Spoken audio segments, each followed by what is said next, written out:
Each template, when you create it, comes with its default title page, which has these standard questions. Asking for your report title, the client name or site that you've gone to, the date you conducted this report, who was it prepared by, and the location. A standard template also comes beyond the title page. It also comes with one more section, that's the report section.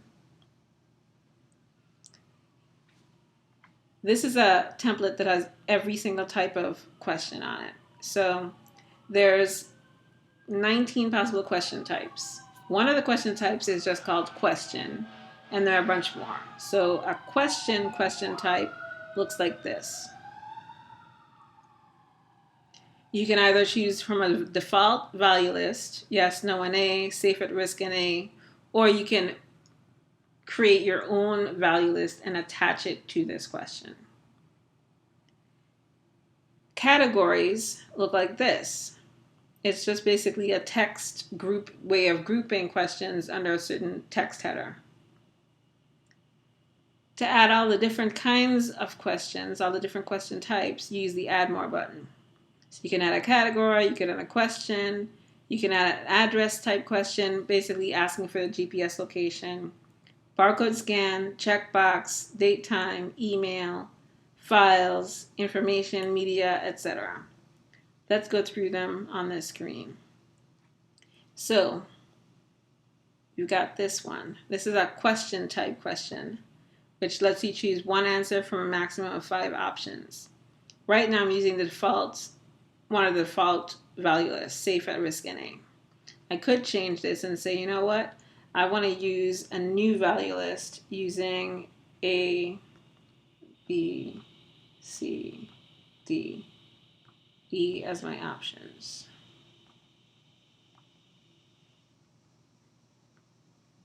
I'm going to create that list. And now that list is attached to this question. Those are the values that are going to show up as possible answers for that question. As you can see, every question will fill in with some default text that you can then just override and put in your actual question text. So there's a date time type of question where you can ask for either a date, a time, or both. When you're adding multiple files or photos, that's the file type question. That will let you add up to 12 files in answer to a particular question. Attach 12 photographs, for example. An information type question is a text block you want the user to read as they're filling out your checklist or survey or completing the form. So there's text, but you can also add media and a link. So this question has text, a media, and a link. You can see that by the 3 yellow checkboxes. I'm currently looking at the media, which is video. And I could look at the link, which is to AskTammy.com. Or I could just look at the text. Right? It's got all 3 things attached. If I want to preview this, all I need to do is click the preview button and I'll see what the user will see. So when they get to this question, the user will see the instructional text, the link, and a little movie that they will be able to play as they're filling out the question. So this could be any kind of instructional video that will help them answer the questions after this informational section. So adding media lets them attach photos, videos, audio files, any kind of media file, basically, to the report. A select type question lets them select one or more answers from a maximum of 5 options. So right now it's attached to that value list. I'm going to change it to this new value list. That's 4 options. They'll pick 1 to 4 of them. Enter a number is what it sounds like. They enter a number value in a field. A range, right now I've chosen a range of 0 to 100 with 10 point increment, and you can preview it and see what that's going to look like for your user. So a range lets them say that the range is, for example, 20 to 90. That's what it would look like for them when they're answering that question on a report.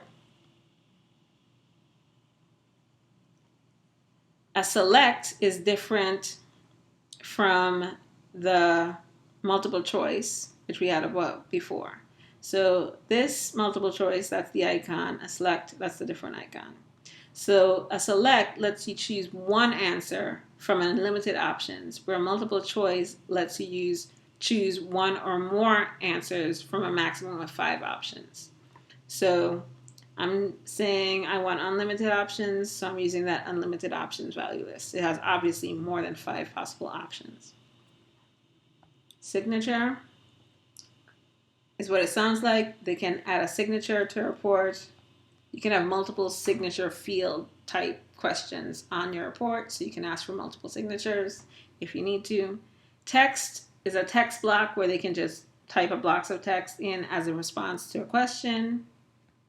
A slider is similar to a range, except it allows only one answer. So you don't have a range of 20 to 90. You pick from a slider a value, and for example, you would pick a value. My range here is from 0 to 10 with an increment of 1, so I can pick a value like 7. That's what the user would see filling out the report. There's also the on-off switch. Third section shows a set. So a set is, let's say you had people were going to a place and inspecting refrigerators somewhere or air conditioning units somewhere. And they had to answer the same 3 questions over and over about each new air conditioning unit. So you wouldn't want to have to type in, you don't know how many air conditioning units are at the location. There might be 1 at one place and 10 at another. You don't want to have to type those same 3 questions in over and over again. So you would create a set. And a set is, you give it a category, answer these questions about air conditioning units, and then you create a set. So I have a category, I have my text instructions. You create a set, and then I'm calling it a thing, but the element would be air conditioning units, for example. You'd enter the number. Basically, once you create a set, you can say the 3 questions that you have to answer about this thing are a number, a text response, and a select. So the next video will show how to create a report off of this template.